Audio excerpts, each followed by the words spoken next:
Okay, welcome everyone to World Catholicism Week, organized by DePaul University's Center for World Catholicism and Intercultural Theology. This year's conference is The Church of Now, Young People and Global Catholicism Today. Welcome to our first roundtable session on the topic of faith formation and education. My name is Megan Mio. I am your moderator for this discussion today, and I am the director of the Global Mission Office of the Archdiocese of Chicago. The Global Mission Office builds bridges of encounter and communion between the faithful of the Archdiocese of Chicago, missionary leaders, and communities of faith throughout our world. We facilitate, resource, and support efforts to reach out in love and solidarity globally, particularly in areas where there is turmoil, poverty, and uncertainty. So for our session today on faith formation and education, we have three panelists. Our first, Dr. Joy Candelario from Bukal Ing Tipan, a mission spirituality center of the Congregation of the Immaculate Heart of Mary in Taytay, Philippines. We have Dr. Elizabeth Titilayo Aduloju, SSMA, from the Catholic Institute of West Africa in Port Harcourt, Nigeria. And Dr. Cesar Kuzma from the Pontifical Catholic University of Rio de Janeiro in Rio de Janeiro, Brazil. So for our session today, we will hear from each of our panelists in turn, who have prepared a presentation within this topic of faith formation and education. Once each panelist has spoken, we will hopefully have time to ask a few questions and have some discussion, even between the panelists, hopefully as well. So as the presentations are taking place, please feel free to use the chat to place your comments, your questions throughout, and then I, as the moderator, will be collecting them. And then during our Q&A session near the end of our time, we'll be able to bring those questions forward to each individual panelist or across all three if the question fits. So please add those throughout and I'll be watching for them. So let's get started. Let's hear these wonderful presentations that have been prepared for us today. So we begin with Joy Candelario, who is the Youth Pastoral Ministry Program Coordinator at Bukal Ing Tipan, a mission spirituality center of the Congregation of the Immaculate Heart of Mary. She works to build basic ecclesial communities, facilitate retreats, and offer pastoral skills training, among other things. She has 30 years of experience in pastoral ministry and has worked for more than 10 years as the executive secretary for the youth desk of the Asian Bishops' Conference. And she will now present her talk entitled, From the Wounds and Hopes of the Young, a Church in the Post-Pandemic. So I pass it on to you, Joy.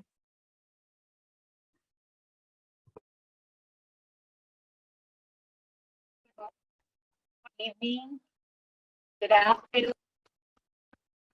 From the Wounds and Hopes of the Young, a synodal church in the post-pandemic.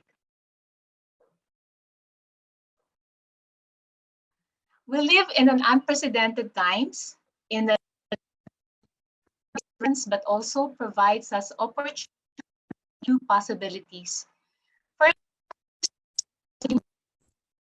tested us beyond changing the world. The pandemic is reconfiguring our lifestyles, creating new forms of communities. So the Holy Father has just opened a 3-year synodal process.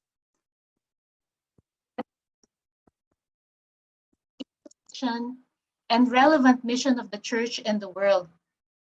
Third, for us Filipinos, we are also facing a very crucial time in our history as we prepare for the national elections that is threatening a return of a Marcos in power, but beautifully shaping. In my presentation, I would like to highlight youth participation in these times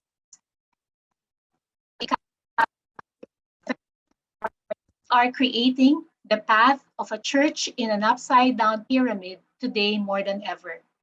Through their wounds and hopes, we find an authentic glimpse of a city. In a study done from personal stories of Filipino youth,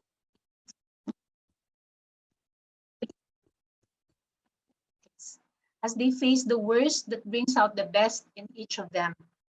In this pandemic, they are in the face of habitualness, and yet optimistic in the face of hopefulness. Being at home for the last 2 years, they find their families as bonded and yet challenged, and their neighborhood as alarmed yet determined. Life transitions like moving up, getting growth were challenged by the crisis.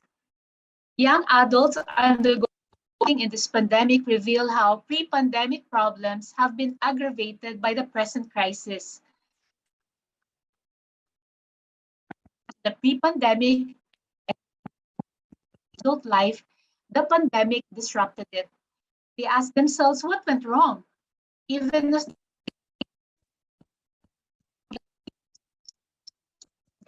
unemployment and further financial difficulties called for new skills and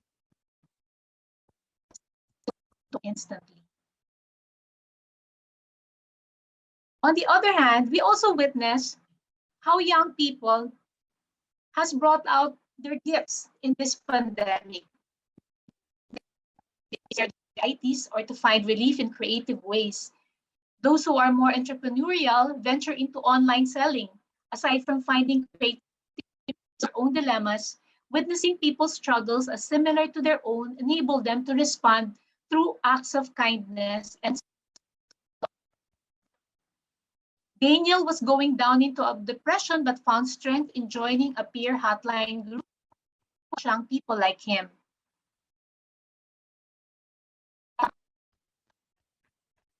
To train people on disaster preparedness, healthcare against COVID-19, and healthcare to kids through bicycle competitions and sports activities.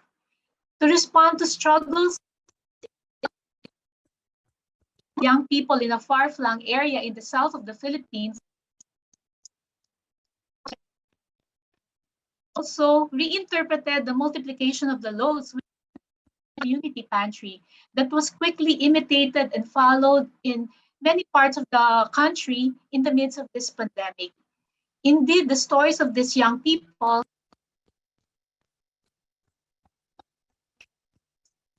the rest of the world. Similarly, youth ministry groups and religious youth organizations lead in helping parishes transition to social media.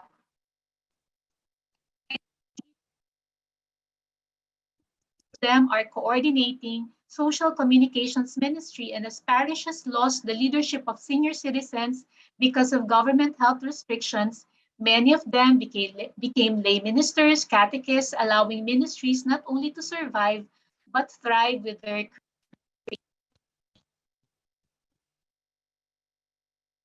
experience of young people in my hometown of Las Piñas, south of Manila. 7 months ago,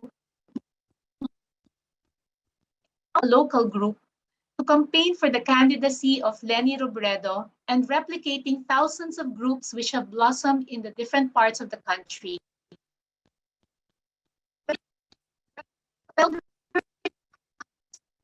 Tracing, sharing of resources for her campaign, and collaboration of multisectoral groups towards the same vision. People came up for various reasons.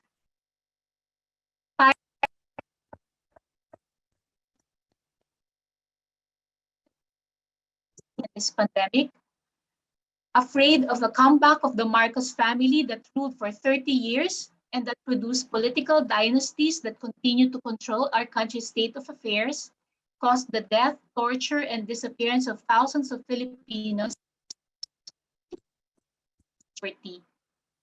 Third, and the most important reason, these groups have found hope and are inspired by the example of principled service and leadership that Leni Robredo has exemplified throughout her life and especially in the pandemic.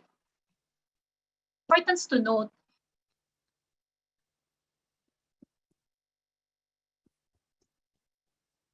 breaking rallies in every city and an unexpected turnout endorsements of church groups, institutions, and professionals. In our hometown, initiators began recruiting individuals age. After a few weeks of first Zoom meeting was held in which people were raised to share why Lenny, as well as share their ideas on what to do in the local level to help campaign for her. After the initial meeting, a few came together to clarify a common aspiration. While we were convinced of the common objective to choose Lenny and her slate for election, we were also one in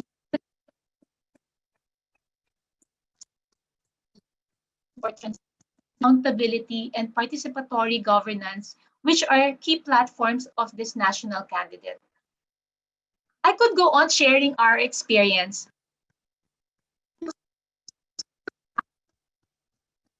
The day. The path by which this group has grown mirrors a church in the post-pandemic. Synodal,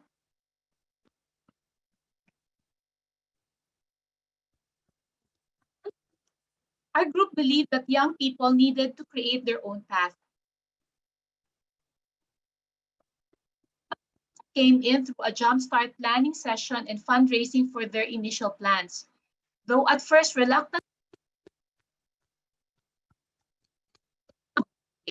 what steps did they take? At first, they used a different account name that was. The reason was they wanted to attract young people regardless of convictions. Under this name, they were able to conduct youth surveys to assess the profile of Las Piñas youth voters, talk about issues and the national elections. To completely change their name. Of course, the adult members first, but the youth persisted. They said, we want to be connected with the other youth for Lenny groups. So instead of carrying the name Las Piñeros for Lenny, they changed their name into Youth. It made it easier for young people in our city to be connected to them. Many of the new members were already in but when they got to know their leaders, they were willing to migrate to the local activities. While we were much concerned about the rather slow pace at which they were going, the youth were not. Although the first members were tapped to take, they always adhered to shared leadership and open tasking. They divided themselves into three areas: social media, trolls and fake news, events organizing, and ground campaign. While they were forming their own structures and ways of working to connected to the main group. Since we were all, the youth wanted to be follow the same structure, but only had two members to represent them in the main group and coordinated activities where the youth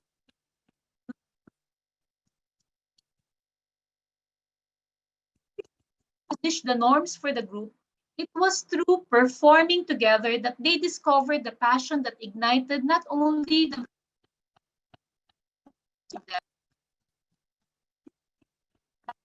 group organized to send a contingent.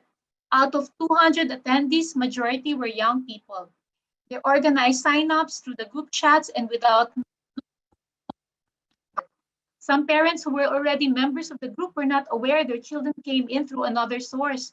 But there was one big event, meaning making for the youth. It was their mural project, which made them national headline. When the last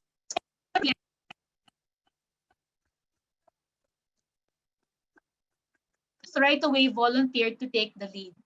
Sign-ups via social media, both for financial and human resources for the mural, yielded very positive response. In a few days, there were 500 youth volunteers willing to take turns in finishing the mural, as well as donations in cash and kind to support their efforts. There was much anxiety. The first project was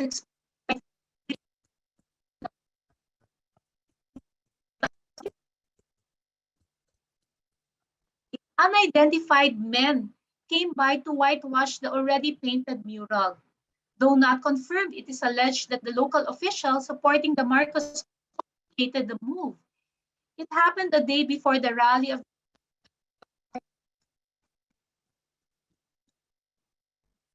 they didn't want to be embarrassed. When the mural was being whitewashed right in front of them, the news spread like wildfire through social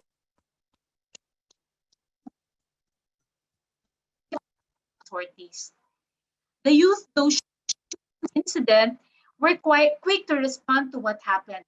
They issued a statement deploring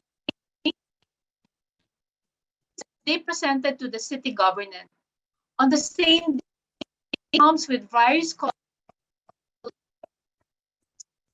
in the white covered wall. The following day, nuns came to light candles around the mural while other groups tried to protect the site with barricades. Yet, even with all the attention it has caught, a second were erased once again. But the youth did not stop there.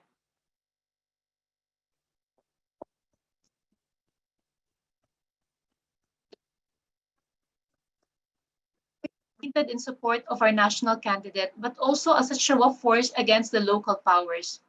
The group was able to paint 4 more murals around the city and had to even refuse that came up. Though the ground campaigning began in the first month through feeding programs for mothers and children and coffee and snacks for public transport drivers, Puso sa Puso, Heart to Heart, brought us closer to the people. It aimed to target the poorer communities who are mostly uninformed or misinformed about national issues and who need to be empowered to make the right choice. We visit a particular neighborhood as volunteers or teams would knock at the doors of people and facilitate.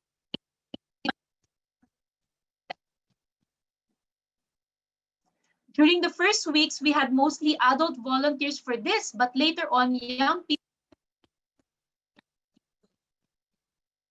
and weekends grew with majority young people coming. Interestingly, their presence, aside from adding color to our visit, brought out the and in their own way conversed with adults and their this has also empowered other young people in the neighborhoods to come to the group. The youth also initiated other solidarity walks, flash mobs, and mall pink walks that created awareness and opened the minds of many on the cause they were fighting for. On May 9, this coming Monday, we will be electing our new leader. And we hope that we have reached this far to see our dream a reality. At present, we are also preparing to help deliver the votes and be frontliners again. Are joining the army with so much enthusiasm as poll watchers and patrollers to ensure the peaceful conduct of the elections, ready to help and all. Pope Francis has been advocating of the Church, one that witnesses to the wounds and hopes of people and builds on the gifts of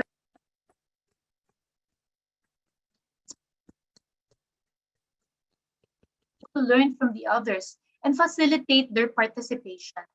When we look at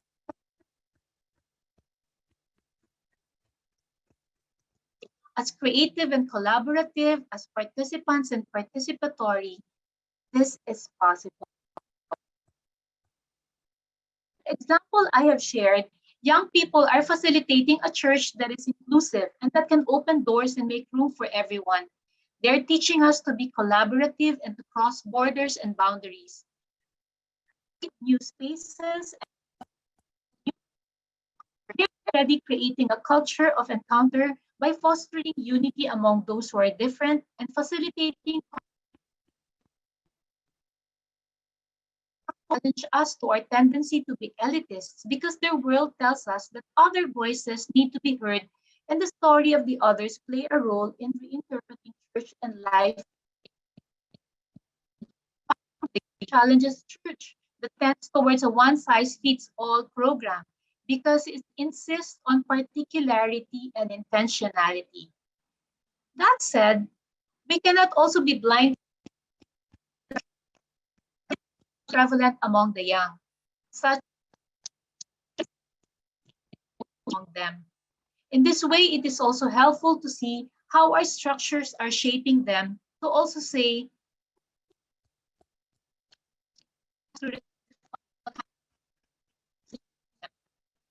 we're emphasizing on doctrines and not on facilitating God encounters and meaningful connections among them. Open to creative pursuits, a popular church is open to new style, schedule, pace, and method in reaching out to the young. A popular church may also do well to invest in the fearlessness and passion of the young and to be open to their mistakes and shortcomings.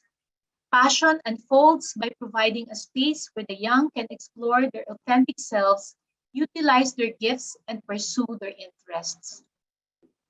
A synodal church helps us to acknowledge the different voices and bodies that will create results for us. We might want to ask how far we are encouraging young people to share their gifts and charisms to promote camaraderie and a sense of belonging, or more deeply to build church and society. A synodal church works together towards greater participation and co-responsibility for young people by the bigger church. In the Filipino language, synodality can be literally a lakaran, a walking event. In the Philippines, it can be a procession, a parada, a parade, or alay lakad, solidarity walk. Our experience with young people is that the moment they start walking with us, they learn the ropes and find their way. Some find the courage to make a step when they see us walking. At first, walking behind us to follow our steps, but when they find their voices heard and their questions honored, they take the lead. It is heartwarming to see ourselves walking behind them as they pave the way. Walking together also means creating the path as you walk. It also conveys the web of connections that can be discovered along the way. In church, it is a common tendency for ministries and church groups to work on their own to pursue their goals and objectives. Many times, youth ministers and catechists do not work together even at the parish level. Similarly, very few schools and parishes have an integrated program for their young people. Family ministry, social action, and other groups within the church are also ministering to the young even indirectly. How are they working together?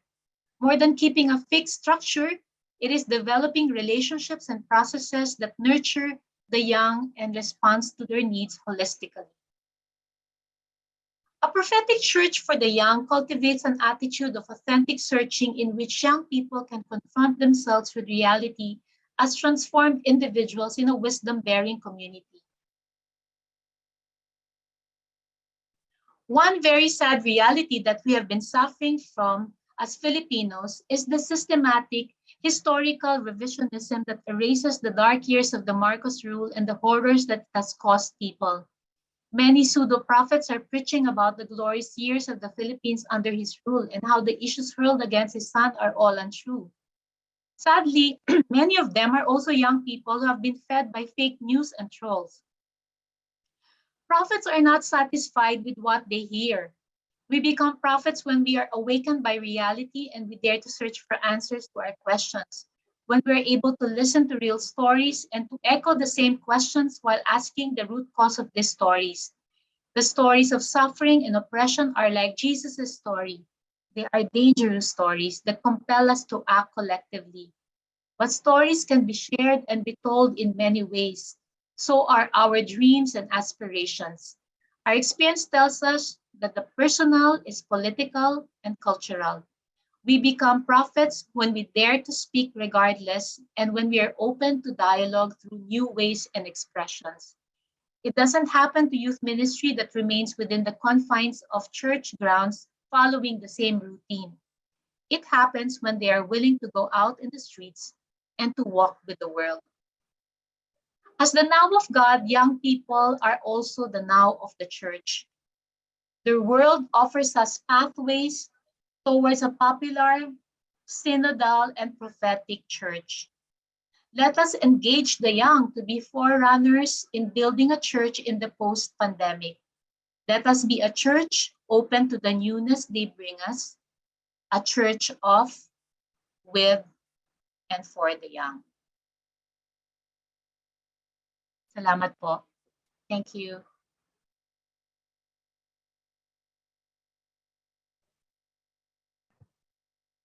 Well, salamat po, Joy. Thank you very much for your presentation. Again, just to say a word, we're sorry we were having some audio issues for the first part of your presentation, but thank God you had really wonderful, colorful, and very expressive slides, because that definitely helped us to follow you. And thanks for the suggestion to one of our viewers about turning off the video. So we'll bear that in mind. I also just want to repeat, I had said at the top of our session today that you put questions in chat. No, you put questions in the Q&A function of the Zoom. And just a reminder, as you're listening, thoughts coming to you, please put them there in the Q&A section, and we'll bring them up at the end of our session, where we'll have time for questions and answers. And so we're moving on to our second panelist. Sister Elizabeth Titilayo Aduloju is a sister of St. Michael, the Archangel, and sub-dean of student affairs at the Catholic Institute of West Africa in Port Harcourt, Nigeria. She lectures in the Department of Pastoral and Communication Studies on the topics of media literacy and communication. She is a member of the Media and Information Literacy Coalition of Nigeria. And Sister Elizabeth is also secretary of the Television and Media Desk of the Catholic Association for Communication in Africa. And on top of that, she's the African representative at the Media Education Desk of the Catholic Association for Communication at the international level. And she will now present for us her talk entitled Media Mindfulness, an Essential Tool for Faith Formation of African Youth in the Era of Digital Media Technology. Sister Elizabeth. Yeah, thank you very much, Megan, for having me here. And I hope my screen is seen. Yes, right. Yeah, we can see. Oh, all right. Okay, thank you very much. I'd like to put this. Yeah. Okay, like I thank you for the introduction. Thank you very much, and I stay on that to present my topic on media mindfulness, an essential tool for the faith formation of African youth in the era of digital media technology. I'm Sister Elizabeth Titilayo Aduloju. Thank you very much.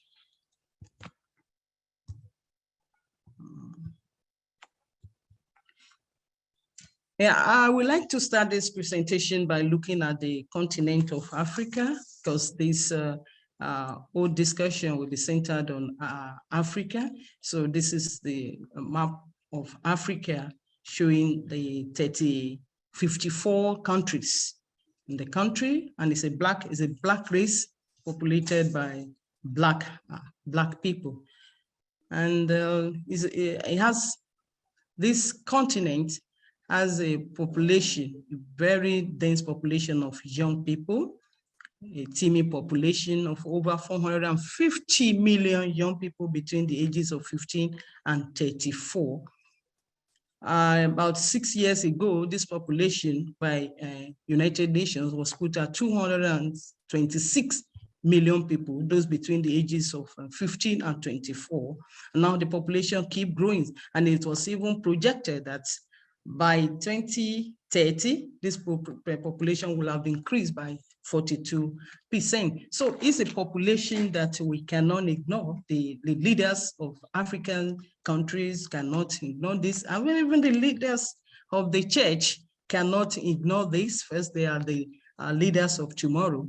And so we have to prepare them. We have to form them, particularly within the faith of the church.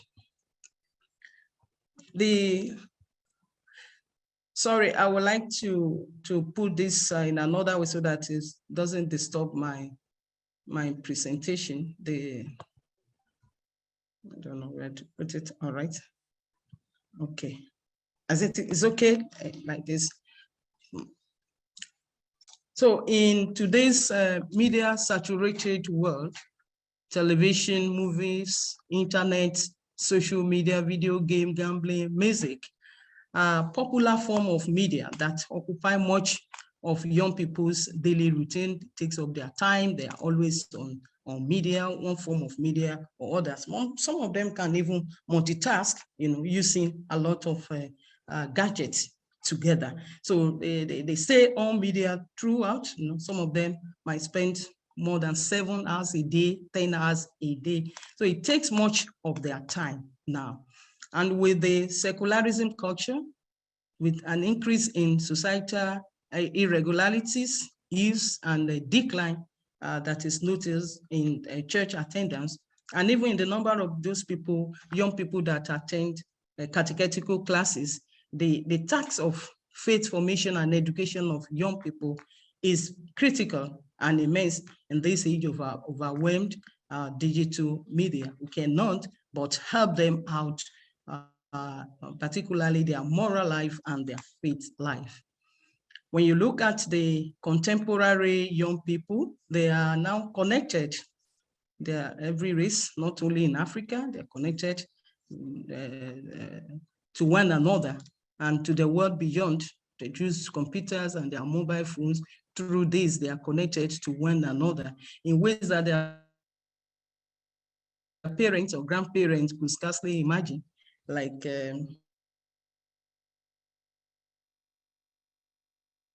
ago, we could have media today, particularly the newer form of media.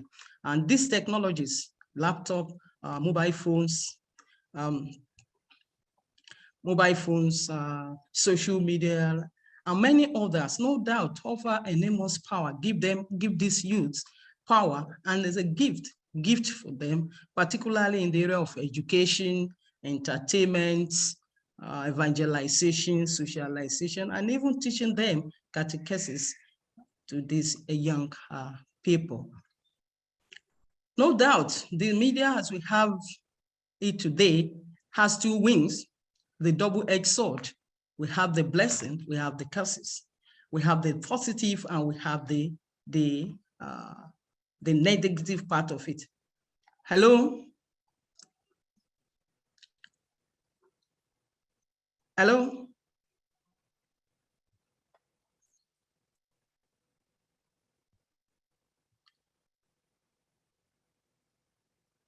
All right, okay. Hello?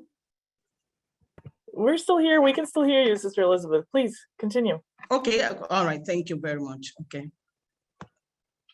All right, so as we have it, the media today is flying with two wings, the blessing wings and the curses wings. So we know that it has a lot of positive things, like I'm here in the city of Port Harcourt, and I'm speaking with people all over the world. So it's a blessing, and we thank God for that, and all other blessings that we know from the media. But we cannot also ignore the fact that this media has a lot of negative impact, has a lot of curses, and can lead to disunity even among family members.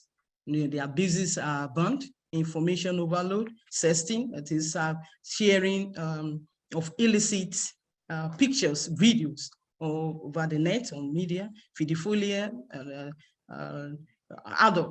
adults having sexual relationship with the minor, with the young people. Pornography now is a thing that one is not shameful about, because you get it at will. It can lead to addiction of drug and sex. Then it breeds laziness, idleness, and procrastination, because many of these people stay on this social media doing nothing, just for the fun of this. Sister Elizabeth, So before you continue, can I just ask if you'd be able to make the slides full screen for us? It's a little bit harder to read them because we can also see the whole program behind it. So is there a way that you can make that full screen? Full screen, okay. Let me see if I can do that. Maybe if you, well, if you select, yeah, on the far left side, it says from beginning or from current slide, that second option at the far left top. Where, sorry? On the left side of your screen at the top, you'll see the word file, and then under the word home, there's a button there that says from current slide. Click from current slide, yes. From current slide. Okay, all right. Okay, good. Yeah, okay. There. Thank you very much. All right, thank you. So the church is aware of these two sides and has been in all the encyclical church, encyclical research writings, even letters on communication days, has always been on this, that the church recognizes there are two sides of this. And this was rightly captured in Iter Mirifica number 2, that this media, if properly utilized, okay, can be of excellent service to humanity, since they significantly contribute to men's entertainment and instructions, as well as spreading, supporting the kingdom of God. On the other hand, people can also misuse this and to use this contrary to the plan of God and to their own laws. Of course, the church is also aware of that and also doing a lot of things in order to curb this or to keep this as the lowest minimum. So let's look at the media usage of African youth. So the African youths engage like their counterparts in other parts of the continent or the world, and they engage and explore the e-world, especially the social media platform, like never before in their daily activities. They use the Facebook, the WhatsApp, Twitter, Instagram, and many of all these newer forms of media.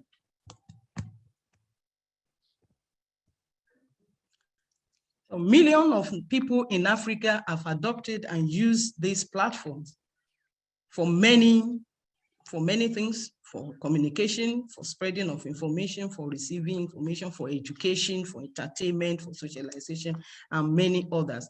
In Nigeria alone, I'm from Nigeria, so in Nigeria alone, it had more than 140 million internet users by December 2020, and Egypt taking the second position with over 54 million users. South Africa is not left behind in this, as we have 44 million users of Mindset. Okay, and out of these 44 million, 73% of this number are people between the ages of 13 and 25. Again, another statistics that shows the 49 African country listed, about 35 to 40% of users of social media network comprising people not older than 25 years of age.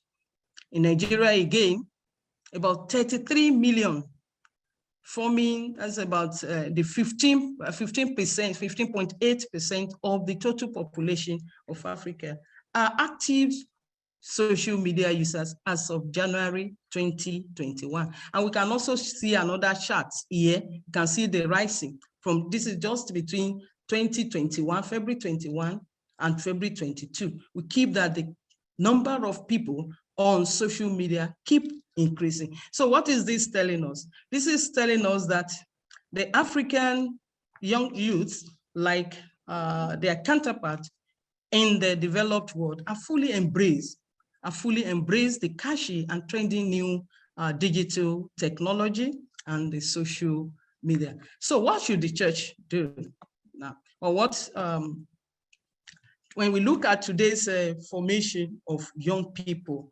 no doubt the world we have changed, and technology have already revolutionized the whole world.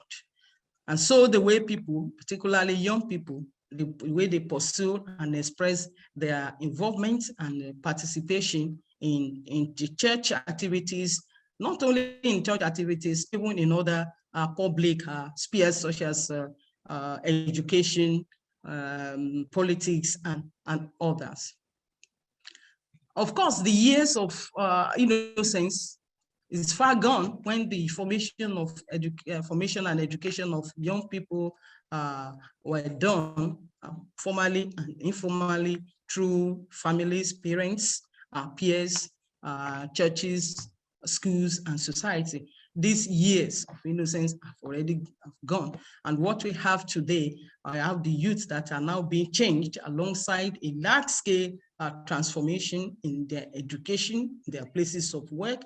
Their Leon is now has already changed from what we used to know. Their faith has changed, the moral formation, relationship, all these have changed.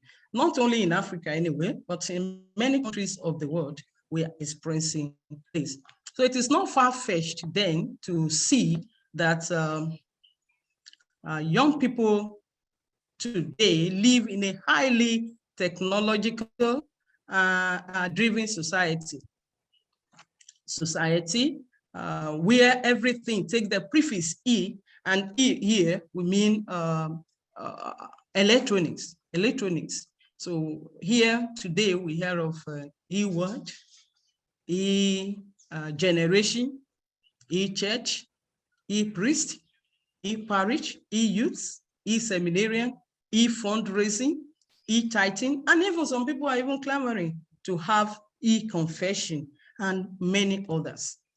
So in a way, all these are telling us that young people's life are now undergoing a new transformation, a new formation in the virtual environment. So there is a new way of life on the virtual environment. So it's not far-fetched today again that we hear people talking about my virtual family, my virtual community, while neglecting the real connection with people. Although these gifts, this media, as we have said, are gifts, as Pope Francis also rightly pointed out, most of the time they do not promote what is eternally true, what is good and beautiful. And because of this, they do not often support dignity of human person. No doubt, if this media are employed for evangelization, could be a great tool. But if most of the time we misuse this great gift that God has given to us, and when we misuse it, can lead to evil. Although let me point this out, that media on its own, media is not bad. New media is not bad. It's the use, it's the people that put it in order to use it as a good gadget, or to use it as a good, as a bad gadget. Okay. So for instance, the irresponsible, the reckless, and the inappropriate use of media can transform users into doing evil by being controlled by the power of the gadgets. As we've seen in the first slide, you see the people already, the new youths now are rewired. The totality of their head are always talking of digital media. They are alienated from the real human contact, and in some cases could be addicted to the internet. It could be addicted to drugs, to violence, and pornographic pictures and videos, cyberbullying, sexting, pedophilia, sharing of too much information. Fortunately, this teeming population prefer to listen to the dictates of this everything, because everything you have now has or E, than hacking to the voice of parents, older and wiser adults, their teachers, their pastors, and many other good people.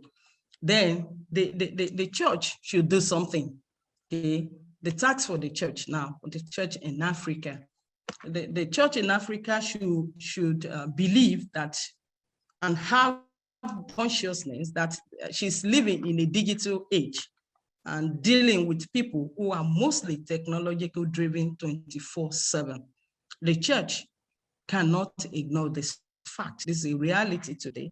Okay, therefore, should not live, because we have said that this population is a growing population and we need to prepare them for the future. So the church should not leave the youth to the clutches of this trending digital media, but should strive harder and should strive daily to rescue them from sinking into the ocean of digital media. It is therefore imperative for the church to think of new ways of forming and educating the faith of the young people in the era of digital media proliferation. And so the church will consider it ultimately important to offer these young people spiritual education and formation about the appropriate way of using the media through media mindfulness.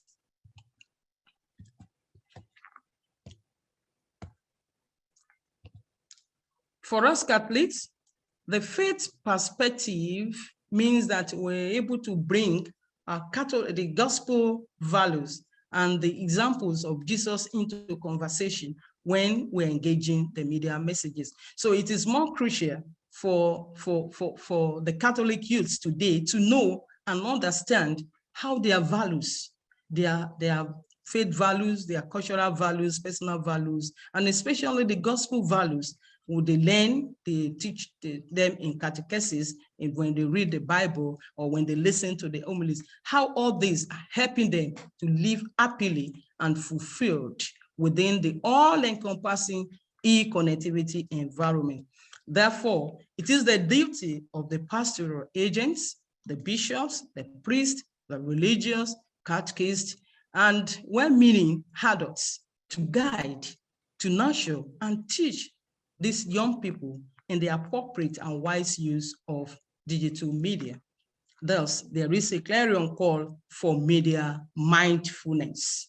Now we're going to look at the concept of media mindfulness. What do you mean by media mindfulness? So media mindfulness is a reflective disposition for engaging with the media. Okay? When you are mindful of the media you are engaging, you don't just see the media, you don't just go through the contents for fun or just to while away time, but you are having a reflection on the media content you are engaging in. And this aims at recognizing the impact media consumption or production is having on our moods, on our emotions, on our lives, and even not only for selfish and even we're concerned about the people around us. Therefore, media mindfulness is media literacy education in the context of faith community and the context of faith formation. And then when we talk of media literacy, because we cannot talk of media mindfulness without talking of media literacy education. So media literacy has the skill or has the capability of equipping people with the skills of assessing rightful information, not go to fake information.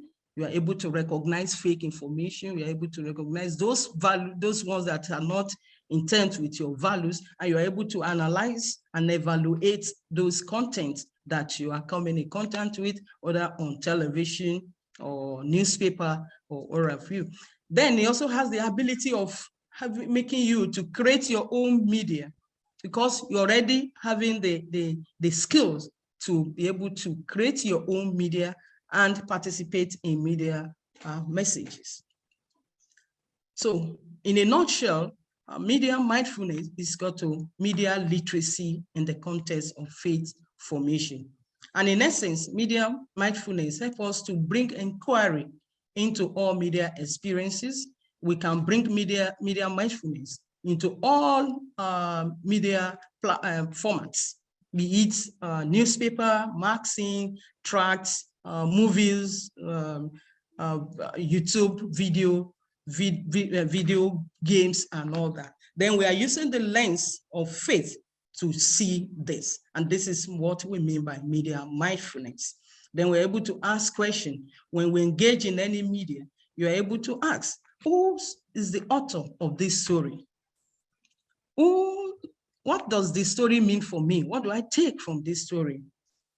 What values does the story hold for me? Is this in line with the church's mind? Is it in line with God's mind, and etc.? So thus, media mindfulness can be employed, like I've said, to focus on any of these formats, media formats, be it television and so on. And since this, the youths in this century, the 21st century, consume media like they are consuming water, the way they take water, that's the way they consume media. It is vital to guide them on how to be mindful of what they listen to, what they see on the screens, and what they watch on digital media. The importance of this, why we need to build the youth in this aspect, is that they will have that capability to appropriately and wisely use media technologies. And once they are able to do this, they will be able to hold firm to their faith. They will have that inner joy in their soul, and they can share this with others, not sharing fake news or illicit pictures like we have already talked about. Then they can create their own media and share with others. Okay, they have positive thinking, balanced reasoning, and connect with others. So these are all the usefulness of being media mindfulness. So to achieve this media mindfulness, there are strategies in which we can employ. There are two of them. I will briefly talk on the two. The one is the mindfulness lenses, and the second is mindfulness will. Mindfulness will. So I'm going to start by looking at the lens of faith. Okay, the first one, which is the mindful lens, has two lenses. So the first lens is lens of faith, and the second of that lens is a mindful lens. So when we we engage media and we put on the lens of faith, okay, this will make us to be rooted. The youth who engages the media with the lens of faith will be rooted in the values of the gospel, in order to live the spiritual values of Jesus in everyday life and find meaning to life. So it's not going to just look at the media just like the ordinary people will look at it, but we're going to look at it with eyes of faith. When you are reading any news or newspaper, or listening to any news, or sharing any content on the media, it's going to be in line with your faith, lens of faith. Okay, and the second of that lens is the lens of reflection. That is the mindful lens. Okay, this reflective strategy allows the youth to be able to question and discern. And when you question, when you pick you engage any media, maybe movie or song, or even picture, you ask question. That is the lens. That is the second lens, the lens of being mindful. Okay, you ask the question: whose message is this? Who has created this? Has it been created for, or somebody paid for it? Is it a propaganda? Why is this message? You are able to ask questions. Who is the target audience? Am I the right audience for this test that I'm encountering? Okay. What class, what profession of the people, that the media makers that have created this? Okay, what is their interest? The interests, are they in line with my own interest, with my values? What's their values? And you are able to also look, what are the works that suggest this to you? What are the images that you are seeing that suggest that this value is not in line with my own values? And even sound, when you are listening to music, you are able to also make this. Okay, you can also ask questions on the subtext, because no one can tell all the stories. There's some hidden ones. Okay, why has that one be hidden? Is it for a purpose? Is it because they don't want you to know about it? Why? It's when you engage in a reflective way that you can get this. And then what kind of lifestyle, what values are they presented to me? How? This. Okay. So when we engage these two lenses, okay, the lens of faith and mindfulness, when we engage these two lenses together, then it will bring out the youth that can deepen their faith in a media saturated world in ways that are both faithful, okay, to their faith and also relevant to the 21st century living. So these two lenses are very, very important in media mindfulness. The second strategy is the media mindfulness wheel. This wheel is a method, it's a great method that you can use when we are teaching Catholic faith and values to a generation, this generation that's media-centric. And this wheel can also help them in their faith formation experience. When you look at the wheel, there are four-step methodology. That's a four-step methodology, okay, of theological reflection. You listen to what you are looking at, to what you are seeing, to what you are listening to. You listen, okay, you reflect, you dialogue, and you act. We briefly explain this also. And this is the will, okay? The will is a process, it's never ending process, because as you finish one, another one, you also enter into another step of this. So it's cyclic in nature, which means that it's a process. So the first thing to ask when you engage a media as a youth, when you engage media contents, be it on movie, set or song or TV show, advertisement, social media feed, YouTube video, and all that. The first step to take is to ask the question, what is going on? Okay, remember, we have already said that you have to listen, and you have to listen to really know what is going on. Okay, what am I seeing? What is being projected before me? What am I hearing? What am I playing? What am I reading? You ask this, and you ask this with the mind of the lens of faith. Is it in line with the values that the church is teaching us? In line with my own value, my cultural value, my faith values, and all that. Okay, and you move from that stage or step to the second step to really know what is going on, and that is when the reflection starts. Okay, you are now reflecting on it. Who pays for this? Is it just a paid advertisement or sponsored content? Okay, who gains from it? Who loses from it? Who is this empowering? Who is this disempowering? We ask all these questions at this second stage. And the third stage, we ask question, what difference does it make? That is when you are now you are now dialoguing with it. What Christian values does this media experience support, or what does it ignore? Okay, you are dialoguing within, and you can also share your dialogue with others in the faith community, or when your teacher in faith and even your parents. And you move from that stage to the fourth stage, which is the final stage. What difference can I make? That is the action. You have to act. What response seems appropriate in light of my Christian value, in light of my Christian beliefs? What action will I take? What will I take from this media? What should I believe? What should I not believe? Okay, what is real and what is not real? What is useful for me and what is not useful for me? So this will help us to really retain our faith value in the context of media. Okay, and this will can also be used when you are discussing and evaluating the church's teaching. For example, when you are discussing the sacraments, when you are discussing the church commandments, God's commandments, and even our faith, our belief in God.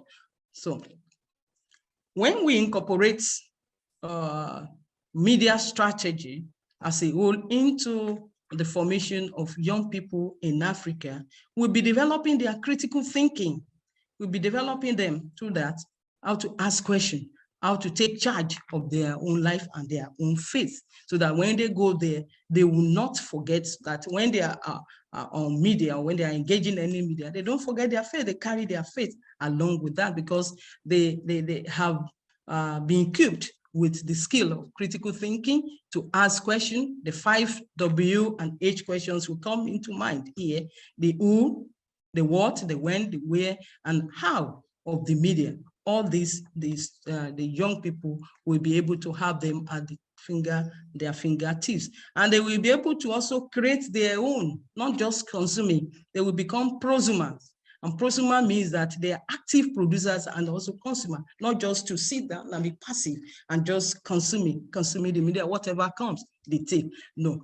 So they are able they will be able to differentiate among values, among voices they are listening to or watching, and make meaning for their life and for their faith as they are able to interpret the media they are engaging. Okay, so in conclusion, for authentic faith formation of young people in Africa, it is vital for them now to engage the media through the lenses of, through these lenses, the two lenses, the lens of faith, the lens of mindfulness, and the will, the four theological reflection of listening, of reflecting, of dialoguing, and of taking action. So no doubt, if we employ these strategies, can lead these young people to be critical and discriminate when engaging with media, and thereby deepening their faith life amidst this highly mediated world in ways that are both faithful and relevant to their faith and to the current century living. So faith formation of the youth through the media mindfulness in the digital age, we also build their critical thinking, as we have said, so that they have the ability to access rightful information, analyze the information, and evaluate, and also create their own image. By this, they will be able to bring their own values and the values, the gospel value, into conversation when they engage media messages. Lastly, the youth will be able to ask questions. They will be proactive, active, like I've said. They will now be media use prosumers, active and critical prosumers, those that can consume and also create their own content. And by doing this, it will allow them to think more deeply and consciously of the media environment alongside their faith in the age of digital proliferation. Thank you very much for your attention and for listening. Yes, thank you, Sister Elizabeth. It was an excellent presentation. Thank you very much for sharing, especially this concept of media mindfulness. I just want to note that thank you very much for participants who are using the Q&A function here in Zoom. And we do note that there was at least one response, but we do plan on having a conversation, a verbal conversation, to answer those questions in the Q&A. Keep them coming. We appreciate that you're listening closely to our presentations, and we will have time with our presenters at the end to have a verbal opportunity to answer those questions. So, Sister Elizabeth, I think you need to end sharing your screen so that we can move on to our last panelist.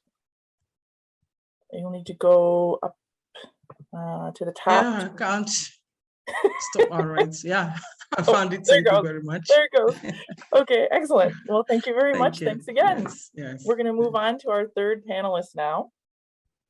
We will now hear from Cesar Kuzma, Cesar Kuzma, who is Professor of Systematic Theology in the Department of Theology of the Pontifical Catholic University of Rio de Janeiro in Brazil.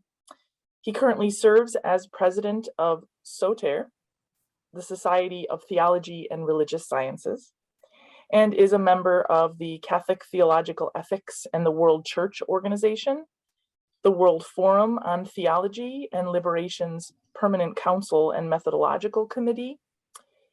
And Cesar is a member of the Ecumenical Association of Third World Theologians. Additionally, he works to develop various projects in partnership with Amerindia, the network of Latin American theologians. Cesar will present his talk, Brazilian Youth and the Challenge of New Pastoral Dynamics, Choices, Hopes, and the Horizon of the Common Home. And so now I pass this over to Cesar. You'll need to unmute yourself. Oh, and if we could open up his video as well, so that we can see our panelists, please. It looks like we're getting that up. Okay, great. All right, we're ready for you, Cesar. Okay. Thank you, Megan. Thank you for these words, and for it's very good. It's so good to hear other people and other experience. Thank you. Well,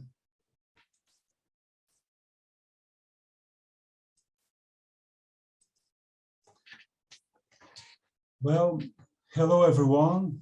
Good morning from Brazil.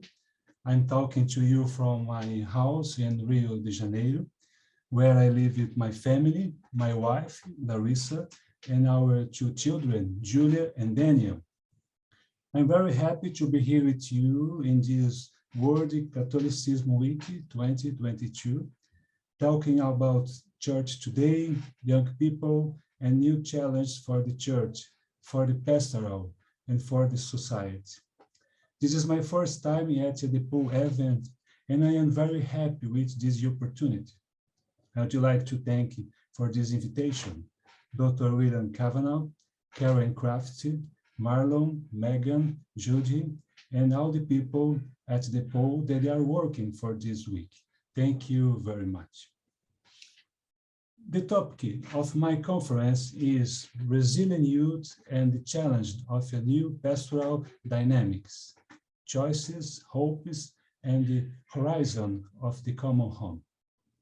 Looking at my topic and looking at the other topics of this week, I think that a reflection that we are doing here is of great importance to discuss the issue of young people and their relationship with the church and society. As Pope Francis said in this exhortation, Christo Vivit, the discourse on young people does not concern them only, but the Holy Church and the whole of society. These realities concern everyone. They are urgencies, they are calls, and they are new approaches and perspectives that demand our attention. Interesting, the Pope Francis began his exhortation by speaking of hope. Francis says, He, Jesus, is our hope, and in a wonderful way, He brings youth to our world. Interesting, because this is the first phrase of his exhortation. And Francis says, Jesus brings youth to the world. Jesus brings youth to the church. This is renovation. This is new. This is an opportunity because Jesus always knew for us. So we have Jesus and youth, hope and word. These are important relationships because we often say that young people are the hope of the church, that they are the hope of the world.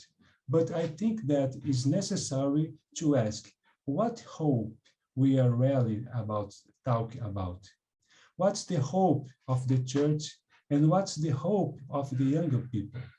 Is there an approximation? Yes? No? I would like to speak more about it, and I pretend to do it in my presentation. This theme is very important to me, and I need to say that I was born to the church, and I was born for the theology, and I was born for my citizenship commitments with and for the youth pastoral. I thank so much for that. Today, I am married, I have 2 children, and I am 45 years old, so I am not a young person, but I have good memories of this period of my life. In this pastoral, I learned more about the faith, the church, the world, the friendships, the political and social question, and the search for life and freedom. In this pastoral, I learned that I could talk about everything, that I could ask everything, and this was important for my discernment. In this place, I learned about human and social rights, and that your faith needs a practical dimension, action. So we can ask here, what are the implications of our faith? What is our responsibility in the world with our faith and hope? If we look at Fratelli Tutti, Francis speaks about it. And so I understand that it is very important for the formation of the person, of the people, of the church, of the new movements that we have today. I can say that my experience with youth pastoral gives me an idea of an operative hope, as says Gustavo Gutierrez in his book, Theology of Liberation. Today, in Brazil, youth pastoral has other perspectives, and it needs to understand itself in this new context. Today, there are new practicals, other experiences, and new ecclesial movements. And we need to say that the face of the young people in the church changed.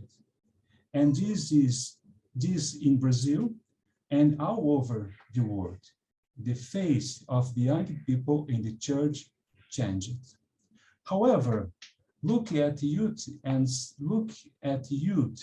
seeing its realities, it's possible to offer them a call, an invitation, and we, like church, need to see the youth pastoral as a space of people with responsibility, a proposal of the mission. This is a work necessary and relevant too. Well, from where I speak to, well, I think that is important to talk to you of my realities, my place, my country. Brazil. This is my country, and this is my social and pastoral reality. A beautiful country, a large country, plural, with cultural diversity and specific realities, kind people. It's beautiful.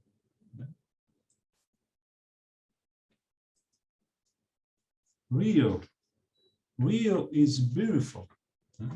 You can see here in this picture, the blue of the sky meets the blue of the sea, and they are one and the same. It's beautiful. But this is Brazil, one side, but there is other side of this history. This is Brazil too. Social inequality, violence, racism, policy violence against Black people, poor Black people that live in our peripheries, slums, favelas, right? Poverty, environment destruction, political problems, denialism, violence against indigenous people, women, and power politic with religion instrumentalization. This is Brazil too. But it's interesting to look at young people because they are resistance. Where there is resistance, there is hope. This is the way. When we talk of hope to youth, of hope of the youth, we must speak of concrete hopes. Concrete hopes are the way to the big hope, the Christian hope. And now, these are political, social, and pastoral challenges The church, the theology must look at this challenge. The youth pastoral must look at this challenge. This is a question urgent and necessary. When we talk of youth pastoral in Brazil, you need to talk some things. For example, how can we understand youth pastoral in Brazil, the Catholic young people in attention this contest, to this challenge, to this reality? So, youth pastoral in Brazil. When we talk of youth pastoral in Brazil, we talk of some that was important for the history. This pastoral has always offered the church an important testimony of life and mission in internal aspects and of the faith and in organized action, aiming at the good common of the whole society. However, to be more objective here, it's important to make some points. One, there was a youth pastoral action organized before the Second Vatican Council, and this was a practice strengthened by Catholic action and was of great importance for the process of political and democratization of the country of the Brazil. Expressions such as Catholic University Youth, Catholic Working Youth, Catholic Student Youth, and Catholic Agrarian Youth were important for this process. Two, then, with the Second Vatican and the reception of its proposal in Latin America, with the Medellin Conference in 1968, one pastoral action that had young people as protagonists gains a new space. At the Medellin Conference, when looking at young people, the church also looks at itself and says the youth is a symbol of the church, as it invited to constant renovation, and its language and forms. This entire process, brought about by Second Vatican Council and Medellin, found in the theology of liberation a source of interpretation of pastoral practices. There are many pastoral actions and perspectives that were born from this critical reflection of the faith. And this point is very important for the history of the church in Brazil. Another point that's important to have considered is the formation of youth groups based on the charism of religious congregations, Jesuit, Marist, Dominicans, Franciscans, Vincentians, and Marians in male or family congregations. This is a work that stands and grows in an organized way in the Conference of Bishops of Brazil, which has a specific sector for the youth. This process also happens in several dioceses, in schools and universities, and in other spaces of social projects. However, one characteristic that we must point out in the work developed by the sector and youth groups in Brazil is the question of organization.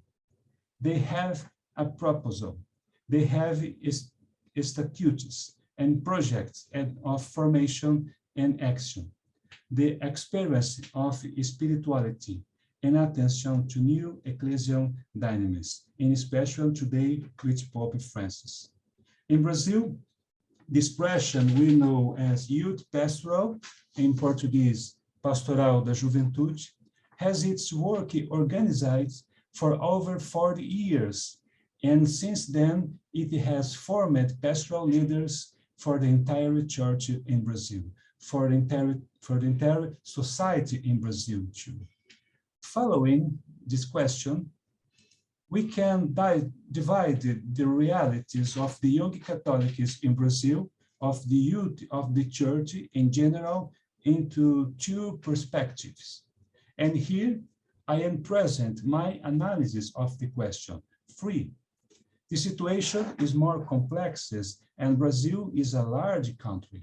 where we have many perspectives of the church, the pastoral, etc.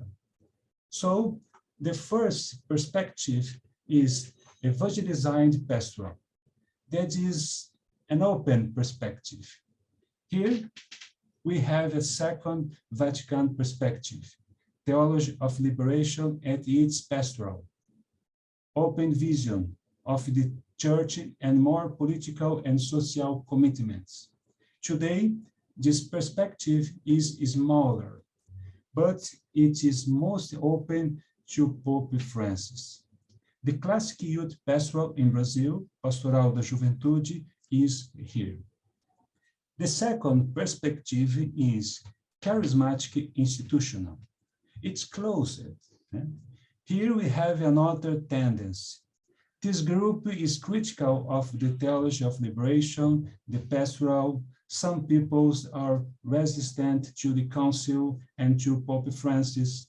Some are charismatics in a Pentecostal Catholic perspective, and others are not, but are conservatives, and they defend the law of the church, the canon law code, and ascetic moral, and the structure, especially the old structure. Sometimes there is a dialogue, but it depends on the people. The second is the reality that is most present in the youth today. And it is possible to see this perspective in the new priest. In general, in Brazil, the new priests, young priests, are very conservative and institutional. And in Brazil, we have some researches and publications about these two perspectives, to the young people, to the new priests, to the pastoral, practical, and perspective, ecclesial perspective too. Well, in 2030, we have Pope Francis. In 2030, Pope Francis came to Rio for the World Youth Journey.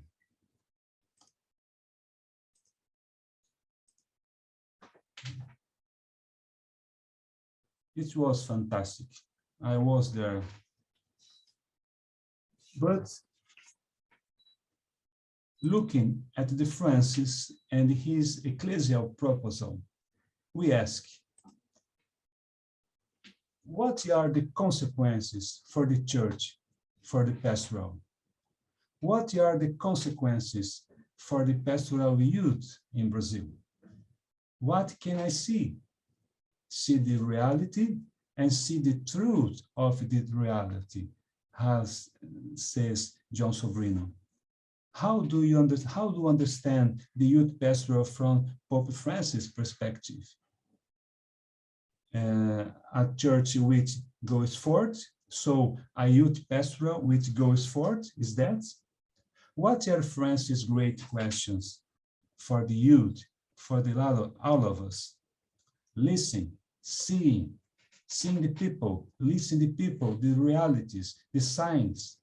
What are the challenges? Challenges for the church and for the society. What are our choices or our hopes? How do these actions in a horizon of the common home? Some questions here. Well, I presented three perspectives.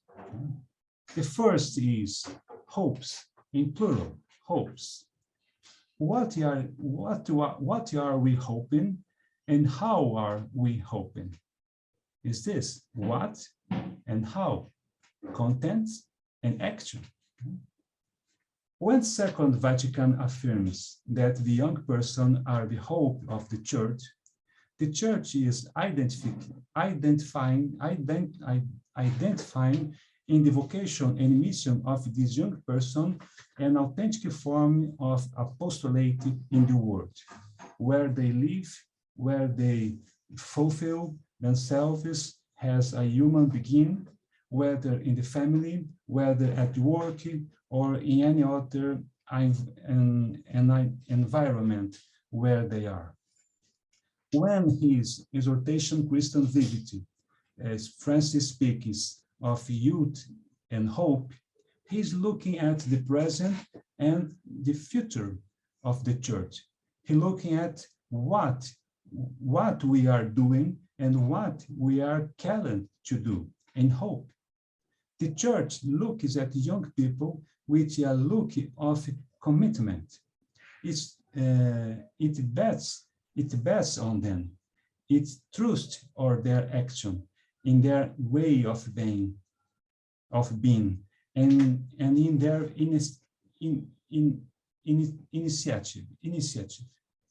The church sees in what the young person expects something of the hope that sustains it, which brings an approximation and dialogue. The church looks to the young as an active member of society and a precious member of the church, who correspond to it in faith and hope. However, it's important to consider the content of each hope: the hope for justice, the hope for peace, the hope for life and freedom, and the hope for respect. These many hopes are not contrary to Christian hope, but the place where they are developed and articulated.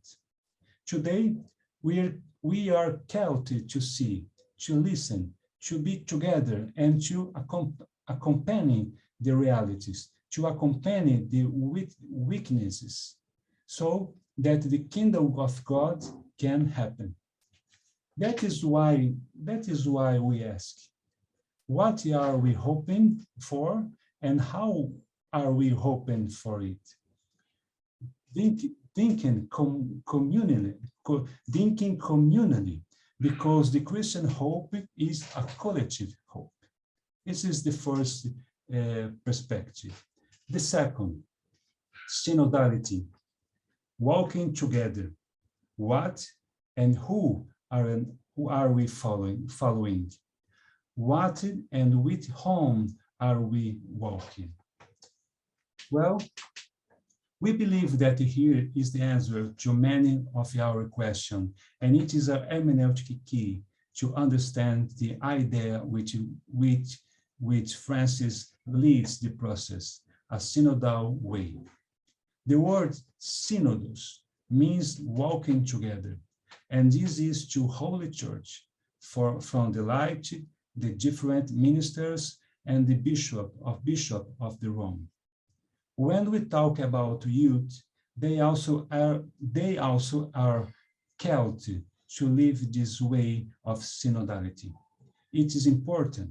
It is the search for a common walking, which is shown not to be uniform, because the diversity enriches and brings new visions of the whole.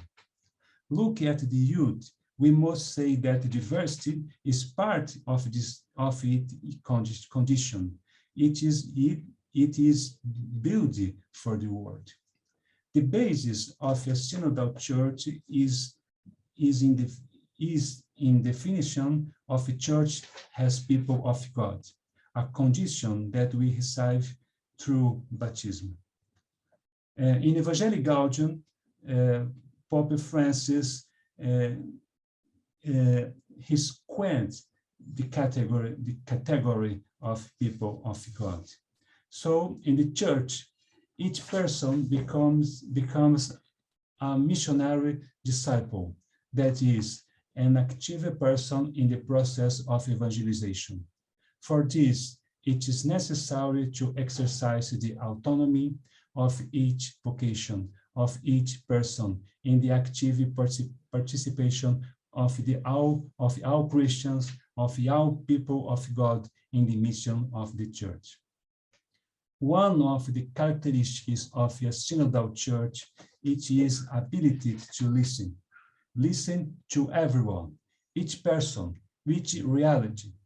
Francis' proposal for synodality invites us to also listen to other voices, those outside the ecclesial community, but who share the same hope with us. I believe that here is the great difference. When we speak about youth, there is a youth that is inside our church, but there is a youth that is outside, that is on the street, in colleges, at universities, and at the work, a youth that dreams and desires a better world.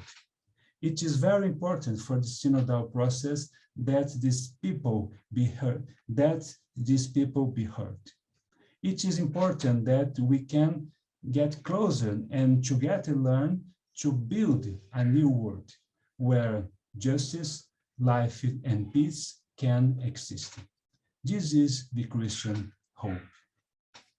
And the third, building a common home for all and with all. For this, it's necessary new man, new woman, new earth, and new heaven. Common home is the kingdom of God, which we are called to build. It requires a new person and hope. It requires a new earth with a new society, where there are justice, peace, love, respect, and freedom, which requires a new heaven that is our responsibility as Christian, as church in the world. Well, in conclusion, I would like to say that we have to learn to open ourselves to the new, that we must have an attitude of kenosis in order to see the mystery and the truth. In this way, we got to meet the Paschal mystery, to meet the risen and crucified Christian, and to follow him.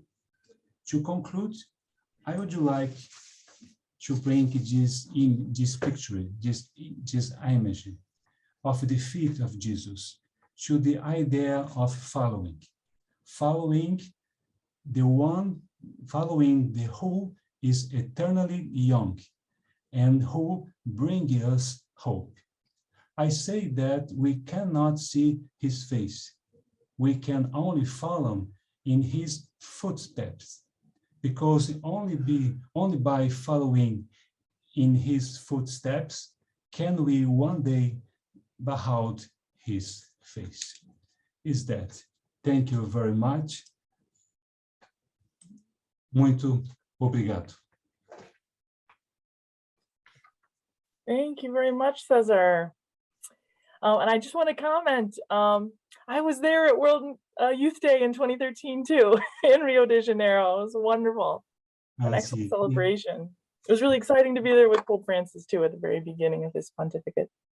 Yes. Thank you very much for your presentation on youth as the hope, the hopes of the church and hopes of the world. Thank you very much. Well, thank you to all of our panelists.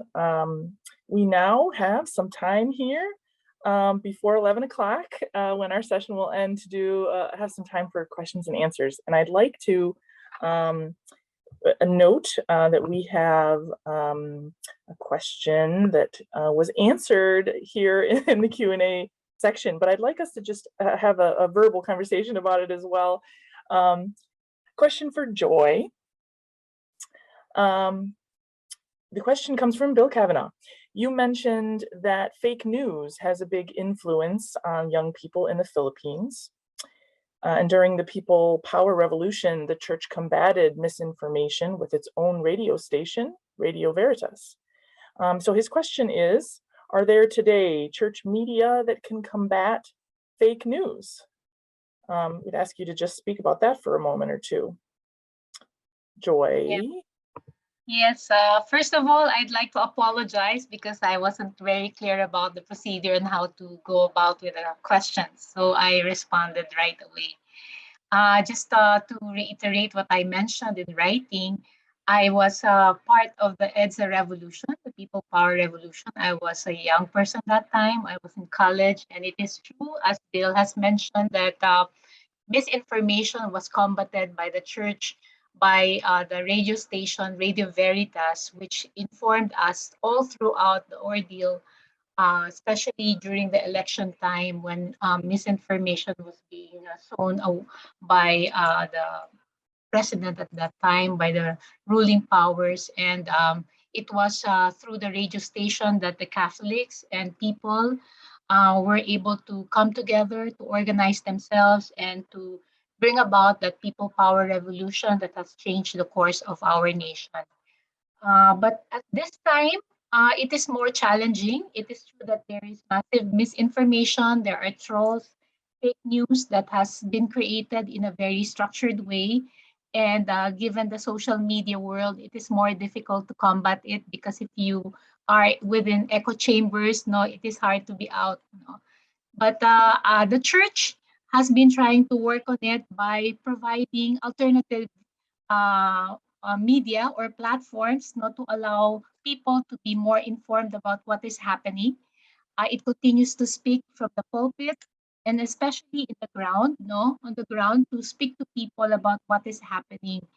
What we have been doing, as I mentioned in my presentation, the house-to-house campaign has helped also um, church and also many communities and different groups to inform people about what is really happening, about the truth. But I realize it is a concerted effort, no? Like academe, church, multisectoral groups have to come together, and that is what is happening, no? To make possible helping people understand what is the truth, correcting what they have received, for example, historical revisionism, and all the control that people have been trying to create, no, to keep them in power. Yeah, so it is a challenge, and I hope that the church can continue and also build on what has been happening in the past months, no, of people revolution in a very beautiful way, being organized, no, and the spirit really leading us to work together as a church. Okay, thank you. Thank you very much for sharing your all personal experience with that as well. We also have a question in here for Sister Elizabeth. This comes from Jean-Paul. Dear Sister in Christ, is it simplistic to say that what has changed is the use of geography to define community, to define parish, define church, define friends and connectivity? And as the church commonly leaned on geography to define relationships, is this a key change for the church? Using media, I'm guessing that widens, who you can be connected to. Please. All right, thank you very much. Yes, we like to look at this. When you say geography, we might say that the geographical location of the world has not changed, of where we are has not changed. But when we look at where we have taken our location to now, maybe the virtual world, you are comparing this, the virtual world and the real world, then you can see that we have already defined our location by geography has really defined our location. Now you have the real church, then you have the e-church, you have your virtual family, you have your real family. So by this, we can say that these have really defined even our relationship. Today you don't have relationship with the real person you can see, but you have relationship with the person you can not even touch, you cannot feel, but you can only watch yourself, if that is the case. So when you talk about this, yes, it has really changed a lot of things. Okay. And the church, like I've said, the church is not quiet about this. The church is not ignorant about this. Okay. So the church, that's why we're talking of this faith formation. And the person that also asks about media addiction and all the evils that are done by the media. So the church is not closing eyes on this. That's why we need to look for ways, strategies, and we are coming up with the strategies of mindfulness, media mindfulness, when you are aware of the presence of God, not only when you are in the real life or when you are offline, but whatever you do online, whatever you do offline, you should be able, or whatever you do online, you should be able to do it offline. So your real life should not be too separate or should not be too distinct from what you are online and what you are in real life. So by this, it has really changed our location where we meet ourselves now. It has changed, like we are meeting ourselves now on Zoom. So this is a location. I'm far, far, far, far away from each and every one of what we are able to get ourselves and to go along with this presentation. That is one. May I go ahead with the other questions? Why don't you hold for just a moment? Because I would like to give Cesar a chance to speak for just a moment. Okay. And we'll kind of rotate if that's all right. Thank you. Okay, that's fine. Okay. Thank you, Sister Elizabeth, though, for handling the other question about media addiction, because we have quite a few questions to go through. So hopefully that moves us along quickly. So thank you. Right. But I'd like to move ahead with a question for Cesar. We had a question here from Jody Michelacci. You briefly mentioned Fratelli Tutti, the Pope's recent encyclical, right? How do you connect that to youth pastoral? Which I'm guessing, just to clarify this too, youth pastoral is ministry with the youth, right? Pastoral ministry in the broadest sense. And then how does that speak to the choices and hope for youth that you were speaking about? Okay. Thank you, Jody. Thank you for asking. I go try answer. Well, Fratelli Tutti calls our attention to the responsibility in the world. Fratelli Tutti invites us to look at the realities of the world, to the reality of the people, and for the new pandemic situations, other pandemic situations. So I believe that Fratelli Tutti invites us to responsibility. And this is the way for the work, the youth today. Fratelli Tutti speaks also by good politics. And so this is some things that can invite us, the youth, for the new process, a new movement. But the principal word for me is responsibility.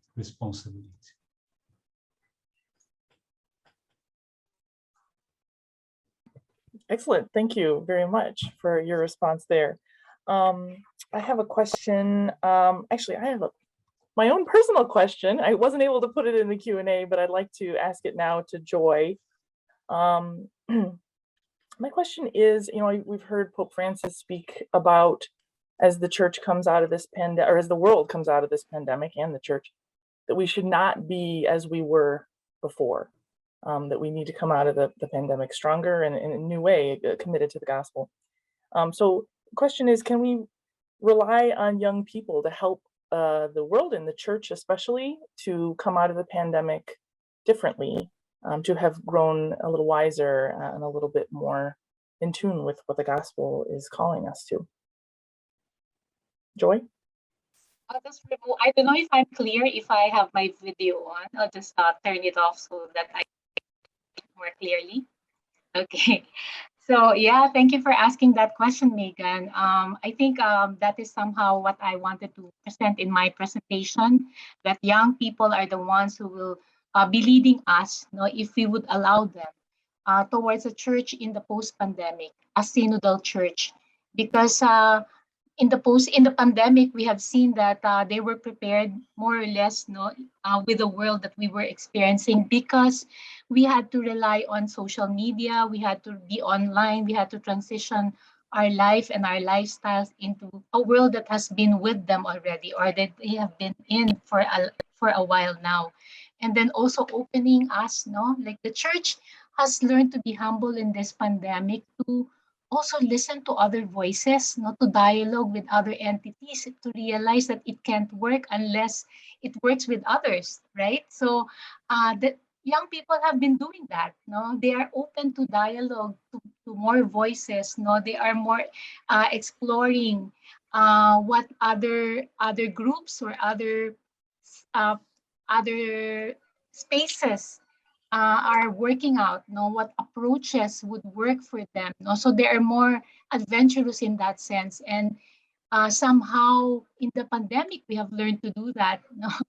And so if we allow young people in their being synodal, in their being prophetic, in the way that they have really been brave and creative, no, in this pandemic, to come out and to take the lead, no, I think they will be able to help us, no, and they will be partners with us, no, in building the church that we need to be in the post-pandemic. Yeah, thank you. Excellent. And now I do have another question for Sister Elizabeth. This question comes from Mary Kate Polanin, and her question is media mindfulness currently a part of your faith formation curriculum? Sister Elizabeth. Yeah. Oh, thank you. And it's Mary that asked the question, right? So thanks. Am I right? Okay. Thank you very much for asking that question. Yes. I am a lecturer in a university, Catholic University here in Nigeria, and my area of specialization is media literacy. And I have I said in the presentation that when you talk of media mindfulness, you are also talking of media literacy. And our university or institute, one, if not one, so that I would not be too bogus, the only university teaching media literacy in Nigeria. And I've been going ranch as an individual, just because of the passion that I have for this, to give seminars and workshops on this to priests, religious, and all that. And most of our students here are adults, youths, priests, religious, and lay people. So we are teaching them, we are giving them this equipment that when they go on, you know, they nickname me here in the school as when you see sister, you see meal. And what is meal? Media and information literacy. Okay, so when they see, so it's a passion that I have for this, that our youth must be taught in the right direction. If we must prepare them for future, for them to take over in the nearest future, then the way they are going, particularly in the area of gadgets, media, and all that, we must reorient them. And how can we reorient them? Is to bring them back to see this. You can't take the media away from them anyway. You can't take it away from them because it's a reality. It's a life, it's a way of life, it's a culture. So you can't take them, but you can reorient them to use this appropriately. And this is what media mindfulness, media literacy is doing. So we have already a curriculum that we are building. And in the Catholic Secretariat, they have asked me to also build a curriculum. I mean, the Catholic Secretariat, the Communication Directorate has asked me to build a curriculum for the novitiate that the sisters in formation, the religious we use, and those in seminary that we use. So we are also looking at how we can come up with that. So I believe that with time, this may also go around. And recently, I also participated. I was one of the resource personnel that gave a talk on this, on media. The topic was the construction of media tests. They call it training for trainers. So we trained trainers from different parts of the world. The hub was in India, so it was also Zoom, but people participated from all over. It was a Cygnus program, and I was one of those that gave talk there. So these are what we are doing. So we believe that with time, it will, slowly, it will get there. Thank you very much. Yeah, I was envisioning it'll trickle down. You're working with people at all these levels, and then eventually it will show up in religious education classrooms and in youth ministry and all forms that might take. Thank you very much for your response. Thank you. Now we turn to another question for Cesar. This one comes from Amy Nikolai. Question is, what good does the charismatic institutional perspective in Brazil offer to young people that can build up the open missionary youth of the church? Okay, thank you for the question. The perspective charismatic in Brazil is very big. The most youth are in this perspective, and they are enthusiastic. There is the joy, there is the friendly, and I believe that it's possible to work with youth that live in this perspective and to offer to you one missionary perspective, with attention to the realities, to listen other people, with formation with a good theology, with the documents of the church, Pope Francis. I believe that it is possible. The problem is which group is very conservative. This group is most closed. It's impossible dialogue with them. This is problem. The people, the charismatic people, are not problem. The problem is the conservative. This is the problem. But well, it's that. Okay, thank you very much, Cesar. I do also have another question here for, hold on a second, for Sister Elizabeth. This comes from Mike Buddy. A long-time criticism of media literacy approaches in North American and Europe is that they privilege media content over media structure. I wonder how the media mindfulness and media literacy approaches help people understand structural factors that operate independently of media content.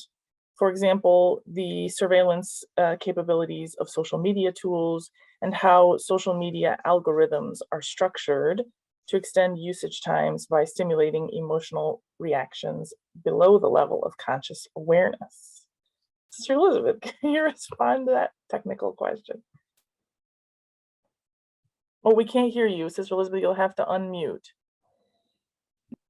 Sorry, I said before I take that question, there is one from Jody. Can I take that one before taking that one? Sure, go ahead. Okay, that has to do with media addiction. Oh, and yes. What can the church, okay. So, and how can the church help us to address media addiction? Media addiction is a fact that we cannot ignore, not only among young people, and as you have rightly said, that even many others. So addiction to internet, if you can't find your mobile phone in a minute, it's like it's like a mad person. You turn to be like a mad person and all that. And if you have the network here in Nigeria, we don't always enjoy good network. So if you have so bad network, you see. So it's also a reality that we cannot deny.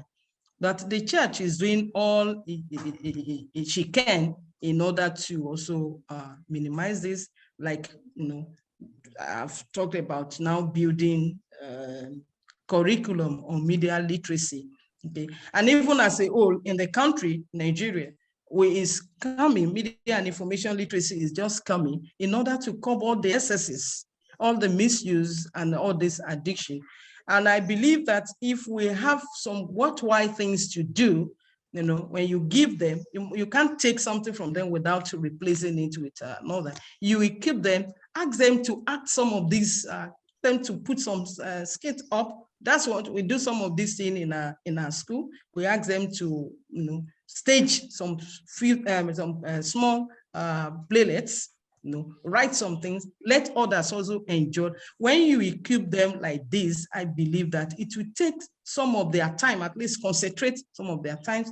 And in the class, we try to equip them by asking them, go and do research on this, do this assignment and this. So in faith community too, when they come for catechetical classes, okay, we can also ask them to stage some of the stories.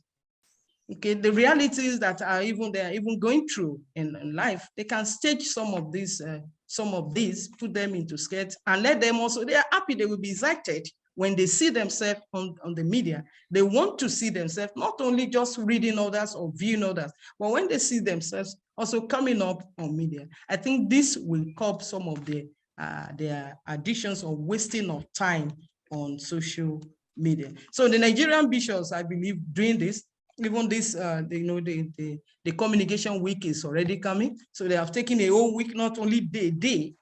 Nigerian bishop has taken, and is even taken me to the Vatican City to Pope Francis already knew about the Con Week. It's no longer a day in Nigeria. The Con Week is also to teach to people how to be reasonable, how to be responsible media users in this age of media exposure. Thank you.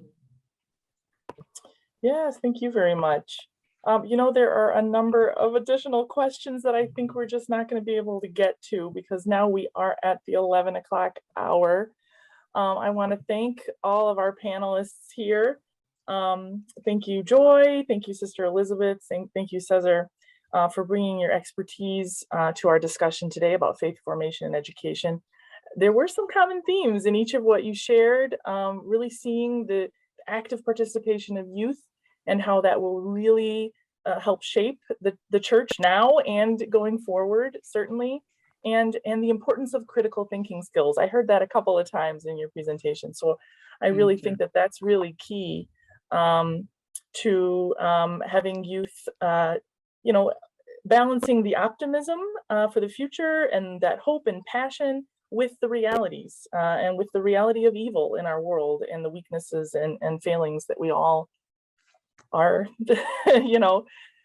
sometimes involved in. So I think that's wonderful. Thank you again for each of you bringing your perspectives and your expertise to this discussion.